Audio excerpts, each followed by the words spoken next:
మీరు మీ అభిమాన shows and serials TV కన్నా ముందు ఈటీవీ విన్ యాప్లో చూడండి. Download and subscribe to ETV win app. 99 రూపాయలు మాత్రమే.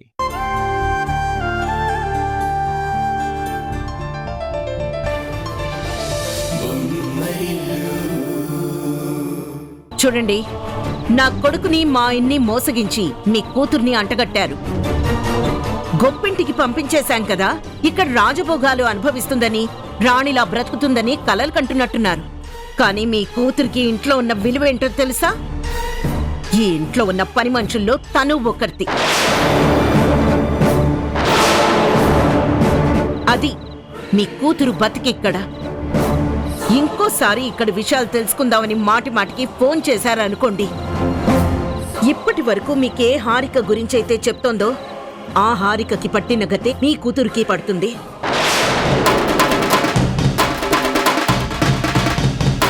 మీ కూతురులాగే నా రెండో కోడలు కూడా తెగ ఎగిరెగిరి పడింది.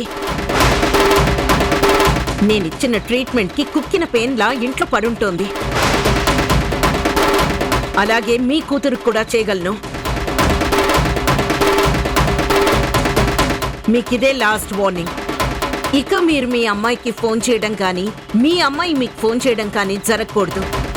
అలా కానీ జరిగితే ఈ కిరణ్మయ్య ఏంటో మీకు తెలిసొచ్చేలా చేస్తాను. చెప్పాల్సినవన్నీ అయిపోయాయా? ఇంకా ఏమన్నా చెప్పాలా అత్తయ్య?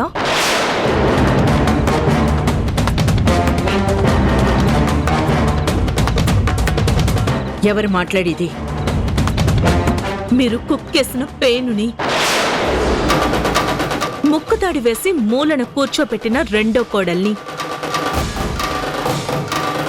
మీరు నన్ను చాలా అనగదొక్కాలని చూశారు, కానీ పెద్దవాళ్ళు కదా అని మీకు ఇవ్వాల్సిన గౌరవం ఇస్తూనే ఉన్నాను. ఈరోజు మా అమ్మ విషయంలో చేసింది క్షమించే విషయం కాదు. మిమ్మల్ని ఒక్క మాట కూడా అనని మా అమ్మని అంతలా అవమానించి పంపించిన మీరు తప్పకుండా తగిన మూల్యం చెల్లించుకుంటారు.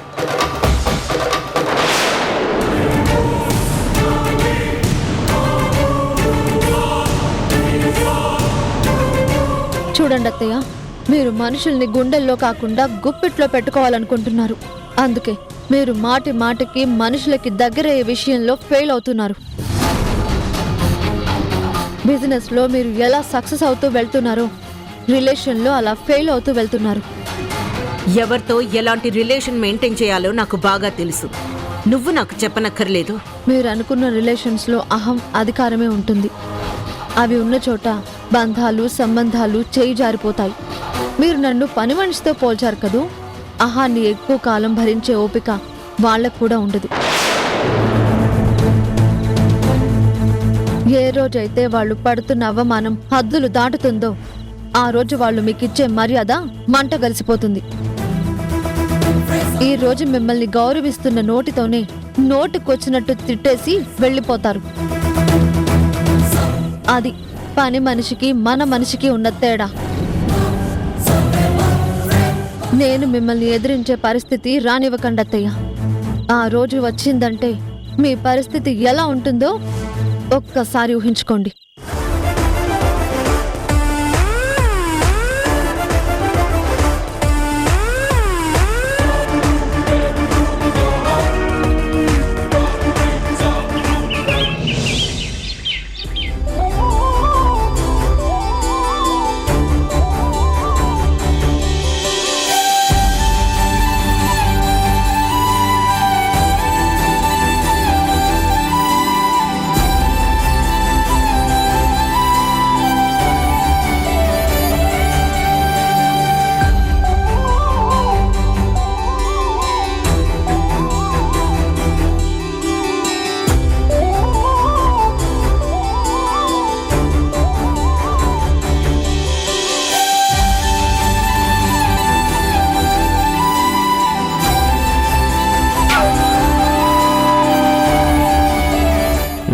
ఏంటన్నయ్యా, వదిన్ని మిస్ అవుతున్నావా?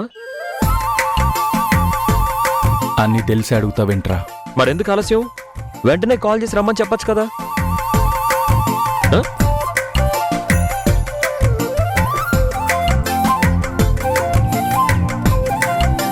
అన్నయ్య, నీ మీద ఎంత కోపం ఉన్నా మనసంతా నువ్వే, నువ్వు లేక నేను లేను, నువ్వే కావాలి అని 4 సెంటిమెంట్ డైలాగులు వేస్తే వెంటనే వచ్చేస్తుంది కదా. ఫోన్ చేయడం ఎందుకురా, వాళ్ళ ఇంటికే వెళ్ళి పిలుచుకురావాలనుకుంటున్నాను. అరే, నువ్వున్న సిచ్యుయేషన్లో ఈ మాట చాలా సింపుల్గా ఉంది, ఇంకొంచెం ఎగ్జైటింగ్గా చెప్పు. సరే, డైరెక్ట్గా వాళ్ళ ఇంటికి వెళ్ళి బలవంతంగా ఎత్తుకొచ్చేస్తాను. పెళ్ళామంటే ఎంత లవ్వో ఎత్తుకొచ్చేస్తాడంట. విరహం ఆపుకోలేకపోతున్నాడు పాపం. ఇలా మరి ఇంకెందుకు ఆలస్యం? పద పద పద, రే, పద. రే, రే, రే, ఇప్పుడే వెళ్ళమంటావా? ఇప్పుడు కాకపోతే ఇలా. ఇంకేమైనా ముహూర్తం పెట్టుకుంటావా? రే, డ్రెస్ చేంజ్ చేసుకుని వెళ్తాను.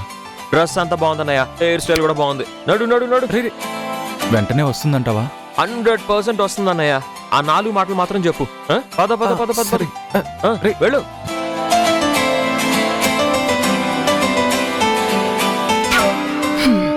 వారసుని చేస్తుందని అత్తగారో పక్క, చూడకుండా ఉండలేనని భర్తగారో పక్క, మరో పక్క ఈ కిరణు ఆ ఉష ఇద్దరు తాన అంటే తందనాన్ని వంత పాడ్డం, ఇంటిళ్ళ పాది డప్పులు కొడుతూ ఉవ్విళ్ళు ఊరిపోతున్నారు.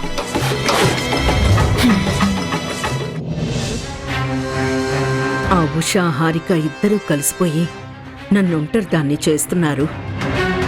ఆ హారిక వారసునిస్తుందన్న ఒకే ఒక్క సాకుతో నా నుండి తప్పించుకుంటోంది.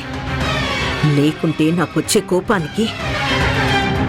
అత్తయ్య రమ్మన్నారంట. హారిక నన్నేదో అనేసిందని, నన్నెదిరించి మాట్లాడిందని సంతోషపడుతున్నావు కదా?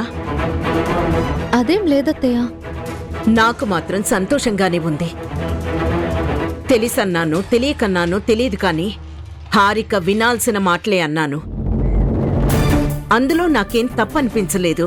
అత్తయ్య, మీకు హారిక అక్క మాటల్లో అధికారం కనిపిస్తుందేమో కానీ అది ఆత్మాభిమానం. మనుషుల విషయంలో పొరపడ్డానేమో కాని మాట తప్పు కాదు. నేననాల్సిందే అన్నాను, తను వినాల్సిందే వింది. మనసు అనేది ప్రతి మనిషికి ఉంటుంది. మనుషులన్నాక ఆత్మాభిమానం ఉంటుంది. లేని వాళ్ళు, మధ్య తరగతి వాళ్ళు అంటూ మీకు ఎందుకంత చిన్న చూపత్తయ్యా? మీకు మాకు ఉన్న వ్యత్యాసం ఒక డబ్బు మాత్రమే కదా. డబ్బు లేనంత మాత్రాన మీరలా మనుషుల్ని అవమానించడం, చులకన చేయడం, మనుషులని బాధ పెట్టడం మీ స్థాయికి తగదత్తయ్యా. స్థాయి గురించి నువ్వు నాకు నీతులు చెప్తున్నావా?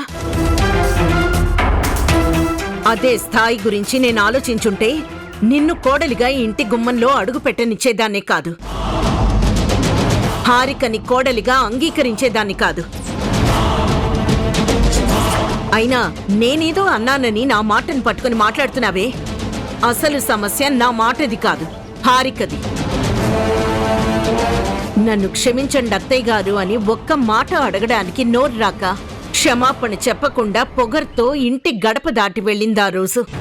అదే పొగర్తో ఈ రోజు మళ్ళీ ఈ ఇంటికి దూరం అవ్వడానికి సిద్ధమవుతోంది. అత్తయ్య, అక్క ఎప్పటికీ అలా అనుకోదు. అక్కని నేను తీసుకొస్తాను, నా మాట నమ్మండి. హారిక తల పొగరు గురించి నాకు బాగా తెలుసు. నా నోటి వెంట ఆ మాటలు విన్నాక పంతంతో ఆగిపోతుందే కాని పర్లేదు అని వచ్చే రకం కాదు. పంతంతో కాదత్తయ్య, హారిక అక్క ఆత్మాభిమానంతో ఉంది అంతే. తను తప్పకుండా వస్తుంది, ఆ నమ్మకం నాకుంది. నీ మీద నాకు నమ్మకం లేదు. నన్ను నమ్మండి, హారిక అక్క ఖచ్చితంగా వస్తుంది. ముందు రానివ్వు, అప్పుడు చూస్తాను.